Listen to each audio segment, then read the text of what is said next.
Como é a mineração do hélio 3? Ele é gasoso e está nos poros das rochas lunares, certo? Como funciona o equipamento que fará essa mineração? Isso aqui é uma parada interessante que... vamos falar disso. Hélio 3 a gente está falando basicamente de geração de energia.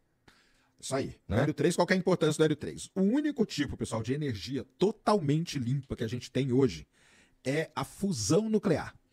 Não é a eólica. A eólica dá um monte de problema. A energia eólica, para você ter uma ideia, aquelas hélices gigantes, elas estão causando um problema, elas estão desviando rota de migração de aves. Entendi. Porque muitas aves estavam morrendo por causa daquele negócio girando. Uhum. As aves aprenderam que, tipo, não posso passar em Fortaleza. Tô brincando, Fortaleza não sei se tem não.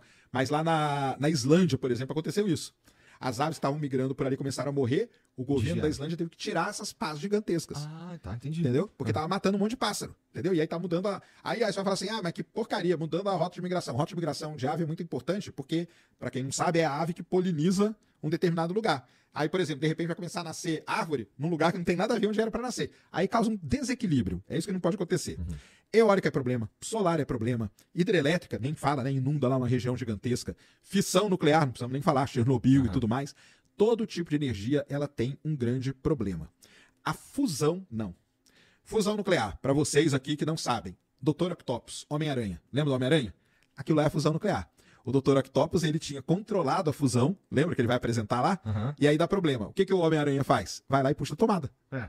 E aí acabou. Desligou. Só que o negócio grudou nas costas dele, mas desligou ali. Então a fusão é isso. O reator, se ele der problema, é só você puxar ele da tomada. Acabou. Ele não gera resíduo, ele não gera lixo, ele não gera absolutamente nada. Não vaza, não tem nada. Puxou da tomada, ele desligou. E a gente tem... Mas o problema, o grande desafio é conseguir fazer a fusão nuclear. É fazer ela de maneira eficiente. Hoje a gente faz. Só que a gente gasta 10 de energia e gera 5.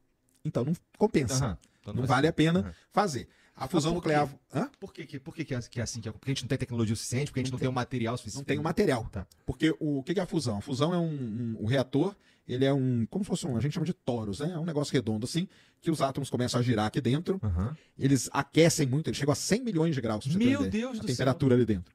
E vira um plasma, que a gente chama, e dentro desse plasma, um átomo começa a bater com o outro, e nesse processo de fusão, que é um átomo bater com o outro, gera energia. Basicamente é isso que vai acontecendo. Só que a gente gasta energia pra cacete pra conseguir fazer isso daí, entendi. Porque o material que a gente tem, ele não fica estável. Então tem os recordes aí. Se você pegar aí, você vai ver lá, a China tem, chama Segundo Sol Chinês. O Segundo Sol Chinês é um desses reatores. Eles conseguiram 120 milhões de graus, só que por, sei lá, 7 minutos.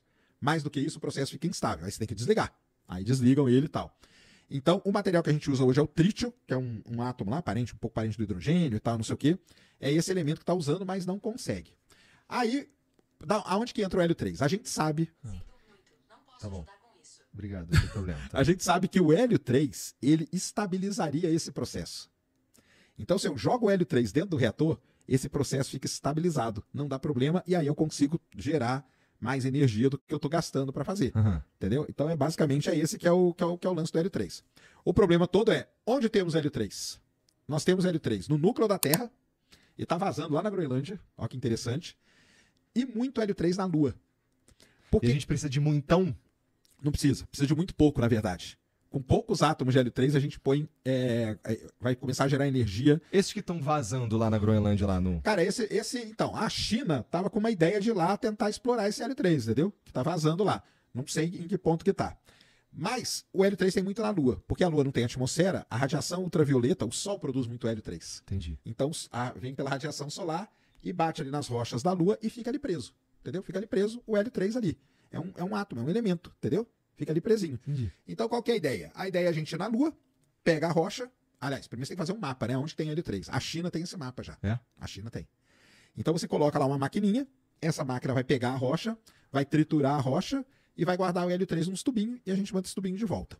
Parece loucura, né? Eu tive num congresso agora nos Estados Unidos, há um mês atrás, no dia do eclipse da Lua, eu estava lá nos Estados Unidos num congresso. Tive a honra e o prazer de conversar com um astronauta que pisou na Lua. O único cientista que pisou na Lua é um geólogo, ele chama Harrison Schmitt. Maneiro. Ele tem hoje uma empresa chamada Interlune. Depois o Jean pode até colocar aí pra gente. Chama Interlune. Esse cara já levantou numa primeira rodada 25 milhões de dólares e agora acho que mais 30 milhões de dólares. É uma das primeiras empresas que vai buscar o hélio 3 na Lua. Então esse cara já tem uma empresa. Não é só essa não. Tem várias empresas, tá? Tem várias empresas. Tá aí, ó. O futuro da Terra está na nossa órbita, ó. Mas é interessante, legal, muito foda. Mas, pô, não tá vazando lá na Groenlândia? A Groenlândia não é mais fácil de chegar? Cara, então, mas é que a gente não sabe se esse HLO3, a quantidade que tá vazando, primeiro tem que ver isso, e se ele tá vindo purinho, entendeu? Porque pode ser que ele venha contaminado, e aí pode ter algum problema. E também quem disse que os caras vão deixar a gente instalar alguma coisa na Groenlândia, né?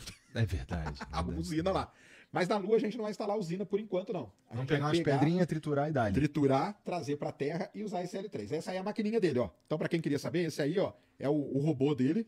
Tá vendo? Parece um tratorzinho. Ele é um trator, ele vai, tipo, engolindo, tipo um aspirador de rocha lunar. Uhum. E ali dentro dele é que acontece todo o processo para você poder produzir o L3, tá vendo? Então, esses caras aqui já são pelo menos uns 50 milhões de dólares que eles levantaram já, tá? Para poder pôr esse robozinho aí para funcionar na Lua. Então é um negócio, e não é só eles não, tem várias empresas hoje que já estão com essa ideia, são startups, a maior parte delas, para levar a máquina para lá. Mas, olha só que interessante, a China é foda, cara. A China é foda. A China é foda, porque a China descobriu que tem um outro elemento que deixa o processo estabilizado também, que chama-se tório, esse elemento. E aonde que está a maior reserva de tório do mundo? Na China. Na China. E aonde que está o melhor reator de fusão de tório do mundo? Só pode estar na China. Na China também, cara. Então, muito provavelmente, a China vai começar o processo de fusão nuclear, porque isso aqui, todo mundo pergunta assim, pô, mas ir lá pegar o L3 na Lua, isso é uma coisa para uma janela de uns 20, 30 anos. Mas o tório não, cara, porque o tório está ali, entendeu? A China já está minerando tório. E ela já está colocando no reator dela. Semana passada, o reator dela funcionou bem pra caramba. Maneiro. Então ela pode isso é bom pro planeta Terra, de uma forma geral, não é?